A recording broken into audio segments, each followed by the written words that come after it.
हमारे घरों पे बुलडोजर चलाए जा रहे हैं इल्लीगली, जबकि सुप्रीम कोर्ट रोक चुका है।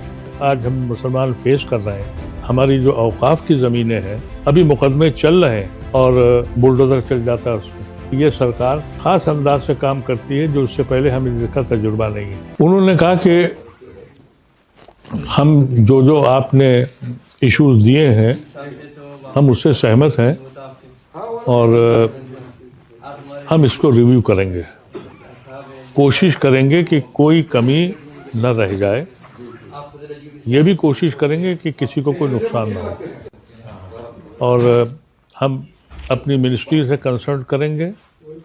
हम एग्री करते हैं कि जो पोर्टल बना है वो सफिशिएंट नहीं है, तो हम लोगों ने उनसे कहा कि सिर्फ टाइम बढ़ाने की बात नहीं, वो मसला फिर खड़ा हो जाएगा। बहुत सिंसियरली हमने इस पे कोशिश की ये डाला जाए। तो खुशी की बात यह है कि पॉजिटिव रिस्पांस था। एक जो अभी तक गवर्नमेंट के उसूल रहे कि वो होस्टाइल हो जाते हैं, उनसे अगर कोई बात कीजिए तो वो समझते ही हैं कि ये हमारी मुखालफत करने आए। एक बड़ा मसला उनके सामने ये भी रखा गया था कि हमारी जो औकाफ की ज़मीनें हैं अभी मुकदमे चल रहे हैं और बुलडोजर चल जाता है उसमें। तो आप होम मिनिस्ट्री को जहाँ कर सकते हैं, तो उन्होंने कहा कि ये जो आपने मेमोरेंडम दिया है इस पर हम काम करेंगे। जो मज़ीद मसाइल हैं, जैसे हम लोगों के जो मसाइल लेके गए थे, जो मेमोरेंडम दिया उसमें यह भी था कि हेट स्पीचेस हो रही हमारे ख़िलाफ़, एक्शन नहीं होता। हमारे घरों पे बुलडोज़र चलाए जा रहे हैं इल्लीगली, जबकि सुप्रीम कोर्ट रोक चुका है। तो इस तरह के जितने मसाइल आज हम मुसलमान फेस कर रहे हैं उनके सामने रखे गए थे। उन्होंने कहा कि आप ये पहले मैं इससे निपट लूँ, जो वफ़ का मसला ये इमीडिएट है, इसके बाद वो मसले भी मैं उठाऊंगा और आप उसका एक रिप्रेजेंटेशन छोटे छोटे पॉइंट्स बना के दीजिए, बड़ी बड़ी वो बना के मत दीजिए कि लोग ऑफिसर्स उठा के फेंक दें। पॉइंटेड पोजीशंस हमें दीजिए और हम लोग फ्रीक्वेंटली मिलेंगे। जब उनसे कहा गया कि हम आपसे बार बार अपने मसाइल रखना चाहते हैं, उनका कि हम ज़रूर मिलेंगे। और अगर इन टोटली देखा जाए तो it was a positive response from the minister.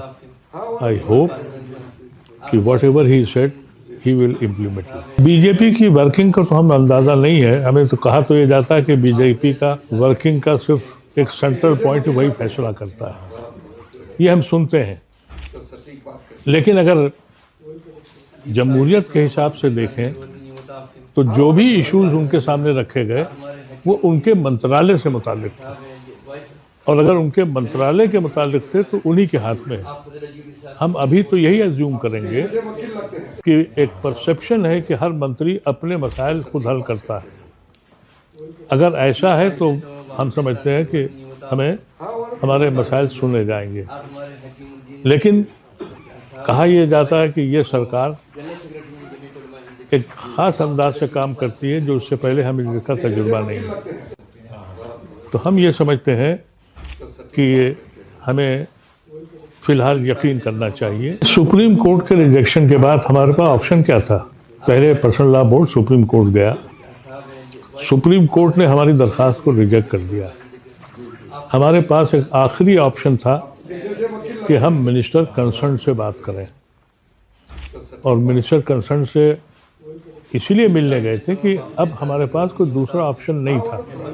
अगर हम इनसे भी नहीं मिलते, लेकिन जो मिनिस्टर ने कहा, ये कहा कि आपके आने से पहले ही मैं अपने ऑफिसर से डिस्कस कर चुका हूँ कि ये प्रॉब्लम्स हैं जो गलत हैं, और आप लोगों के आने के बाद मुझे मज़ीद वजाहत मिल गई और मज़ीद इसकी इत्तला हो गई कि भाई और कहाँ कमज़ोरियाँ हैं।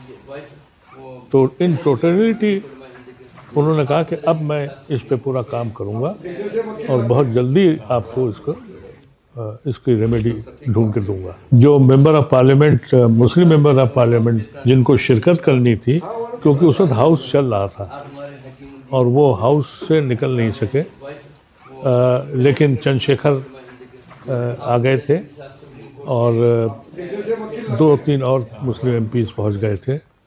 लेकिन उसका इम्पैक्ट यूँ पड़ा है कि जमात इस्लामी के अमीर जमात थे वहाँ, पर्सनल बोर्ड के थे, गुजरात से नुमाइंदे थे, ओवैसी साहब थे, फुज़ैल अय्यूबी साहब जो इसके वकील हैं पर्सनल बोर्ड के, तो और लोग उसमें हो सकते थे। लेकिन मैं समझता हूँ कि जो बात कहनी थी वो हमने पहुँचा दी और उन्होंने उसको एक्सेप्ट भी किया है। तो इन टोटलिटी इसकी ज़रूरत थी। और जो एक बात उन्होंने और कही कि हम फ्रीक्वेंटली मिलते रहा करें, तो एक रास्ता उन्होंने खोला है। हम देखेंगे कि वो कितना इम्प्लीमेंट कर पाएंगे। अगर वो इम्प्लीमेंट करते हैं तो हमारे बहुत से मसाइल हैं, और ये शायद पहला मौका है कि मुस्लिम पर्सनल बोर्ड और दानिशवरों को मौका मिला अपना पॉइंट ऑफ व्यू रखने का। अदरवाइज तो जिस तरह का एटीट्यूड है, जो मसाइल हमारे ऊपर है, वहाँ अब हमारे पास कोई गुंजाइश नहीं है, इसलिए कि सुप्रीम कोर्ट के मना करने का जवाब समझ में नहीं आया। लेकिन मिनिस्टर ने यह कहा कि मैंने खुद से ही ऐलान कर दिया था आप लोगों के आने से पहले कि अगर उस तारीख तक पोर्टल पे नहीं आ पाएगा तो हम कोई एक्शन नहीं लेंगे। उनका वो हम खुद समझ चुके थे। और तो अब आप लोगों के आने के बाद पूरी वजाहत हो गई है। आप इत्मीनान रखें, हम नुकसान किसी का नहीं होने देंगे। हम उन पे फ़िलहाल तो हमें बिलीव करना चाहिए।